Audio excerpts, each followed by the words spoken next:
High, আমি স্নান করলাম আর এখন খাবো। তার আগে ভাবলাম আপনাদেরকে দেখিয়ে দিই যে এইবারে বাড়িতে নিয়ে যাওয়ার জন্য আমরা ঠিক কী কী জিনিসপত্র নিয়েছি, যার মধ্যে এই যে দেখুন পুরো ওয়ার্ড্রপ ভর্তি হয়ে রয়েছে।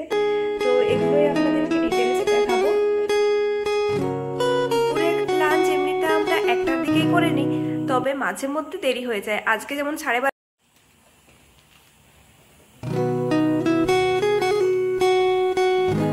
আমি এখানে সমস্ত জিনিসপত্রগুলো এনে এনে এক এক করে রাখছি, তারপরে আপনাদেরকে ভালোভাবে ডিটেলসে দেখিয়ে দেব।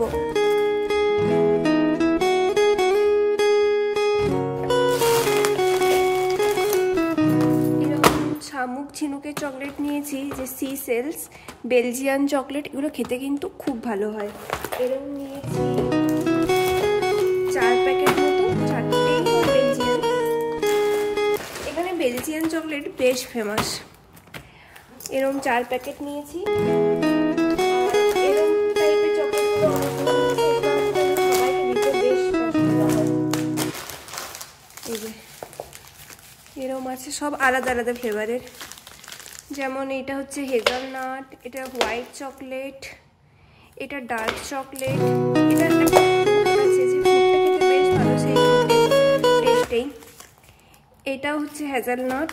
এগুলো সবই আলাদা আলাদা ফ্লেভারের, তবে এটা একটু ডার্ক চকলেট। ডার্ক চকলেট সবাই পছন্দ করে না, তবে অনেকেই পছন্দ করে, আর খাওয়াটাও শরীরের জন্য বেশ হেলদি।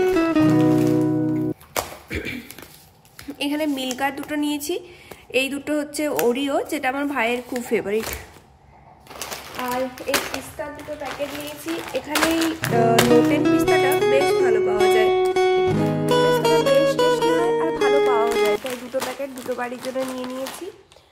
আর এই যে এই বিস্কিটটা, এটা আমার বোনের খুব ফেভারিট, তাই তার জন্য নিয়েছি। এটা বেশ ভালো খেতে, এটা আমারও খুব ফেভারিট ছিল একটা সময়, এখন আর অত ভালো লাগে না। আর এই যে চকলেটগুলো দেখছেন, প্রত্যেকটা আলাদা আলাদা ফ্লেভারের। বাচ্চারা খুব পছন্দ করে এই চকলেটগুলোকে। আসলে প্রত্যেকটা চকলেটের ফ্লেভার আলাদা আলাদা, তার জন্য আরও বেশি ভালো লাগে। আর এটা 1000 গ্রামের। আর এই হলো মাস্কমেলো। এটা চাইলে গরম করেও খাওয়া যেতে পারে, আবার চাইলে ঠান্ডা মানে এমনি নর্মালি খাওয়া যেতে পারে। আমরা যখন ফিনল্যান্ডে গিয়েছিলাম তখন এই মার্শমেলোগুলোকে চকলেটের মধ্যে ডুবিয়ে খাচ্ছিলাম, বেশ ভালো ছিল খেতে কিন্তু। আর এটাও সেরমই টাইপেরই, বেশ ভালোই লাগছে। দেখা যাক বাড়ি গিয়ে তখন হলে গরম করে খাওয়া হবে, তাহলে ঠান্ডা। আর এই যে চকলেটগুলো, এগুলো সবই ফিনল্যান্ড থেকে আনা, বেশ ভালো খেতে। এই চকলেটগুলো না আমরা যে হোটেলে ছিলাম সেখানেই ছিল।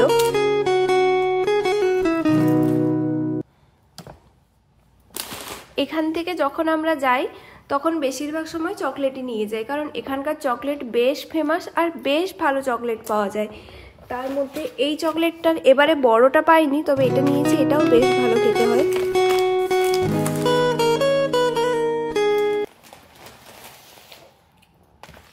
এই দুটো, একটা হলো হেজেলনাট, একটা হোয়াইট, 200 গ্রাম করে আছে।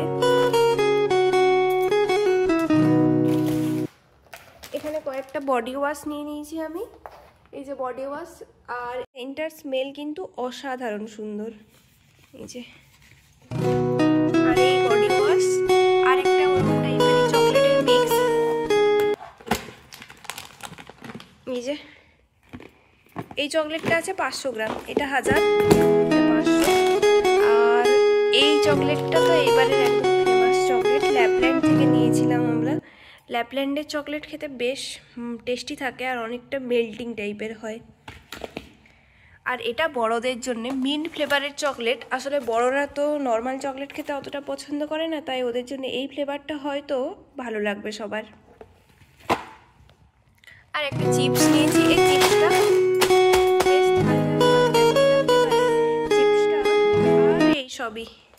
এই সব কিছু নিয়েই যাচ্ছি, দেখা যাক কাকে কোনটা দেওয়া যায়।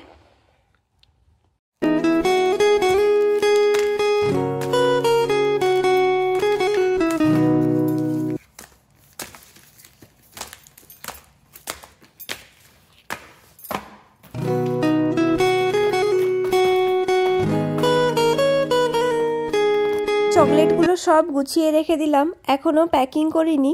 আর 2-4 দিন যাক, এখন কিছু চকলেট ফ্রিজে রাখা রয়েছে আর কিছু নর্মালি। যাওয়ার আগের দিনে সব কিছু ব্যাগে ঢোকাবো, কারণ না হলে আবার মেল্ট হয়ে যাবে। এখন তো এখানে বেশ গরম পড়েছে, টেম্পারেচার থাকছে প্রায় 24 থেকে 26 মতো। আর এইটাই কিন্তু এখানে অনেক। এখানে ইউজুয়ালি সব সময় 15-16 ডিগ্রি থাকে, আর ঠান্ডার সময় তো বলতেই হবে না, তখন 0-র নিচে বা 1-2 থাকে। চলুন তাহলে, এখন আমি বিকেলের খাওয়ার জন্য বানাতে এসেছি সাবুর বড়া, বা যেটাকে আমরা সাবুর পকোড়াও বলতে পারি। তবে কালকে যে সাবুটা বেঁচে গিয়েছিল ফ্রিজে রেখে দিয়েছিলাম, সেটা দিয়েই বানাবো। এর মধ্যে ওই সব গুঁড়ো মশলাগুলো দিয়ে দেবো। সাদার উপরে মশলার রঙগুলো কি সুন্দর লাগছে দেখতে। কাসুরি মেথিও দিয়ে দেবো। এই কাসুরি মেথির ফ্লেভারটা বেশ ভালো লাগে। একটু ধনেপাতা থাকলেও ভালো হতো, তবে ধনেপাতাটা বাড়িতে শেষ হয়ে গিয়েছে। এরপর এর মধ্যে দেব সেদ্ধ করে রাখা আলু, বাইন্ডিংয়ের জন্যে। না হলে আবার একদমই বাইন্ডিং হবে না, তাহলে আমি পকোড়ার আকারে করতেও পারবো না।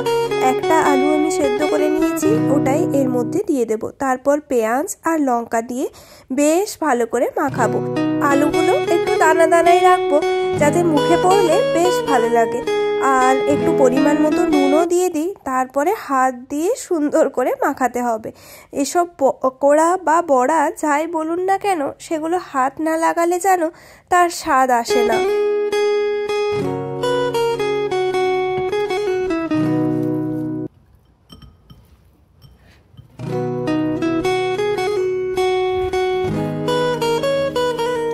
আমার কিন্তু সাবুর বড়ার জন্য ব্যাটার রেডি হয়ে গিয়েছে, এরপরে জাস্ট ভাজার অপেক্ষা।